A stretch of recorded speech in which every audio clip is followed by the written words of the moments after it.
তাদের দৈনন্দিন যে সমস্যাগুলো আছে এগুলো সমাধানের জন্য কোনো ভূমিকা নিচ্ছে না। ফলে কী মুখ নিয়ে তারা মানুষের সামনে দাঁড়াবে?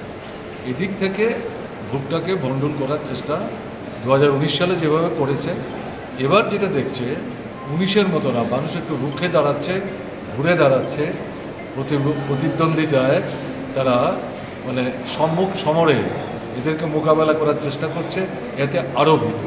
বলে আমাদের এই যে কমরেডটি, তাকে তো সুনির্দিষ্টভাবে খুন করার উদ্দেশ্য নিয়েই এই আক্রমণটা সংঘটিত করেছে। সে একজন 10,323 মানে শিক্ষক ছিলেন, সেটা নাই। আমাদের পার্টির লোকাল কমিটির সেক্রেটারি নানা হুমকি উপেক্ষা করে এই নির্বাচনে জেলা পরিষদের সদস্য হিসাবে সে তার মনোনয়নপত্র দাখিল করেছে।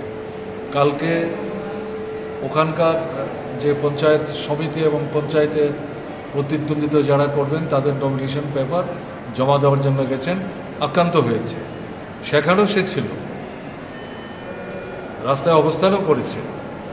তারপর সেখান থেকে সে বাড়িতে ফিরে গেছে।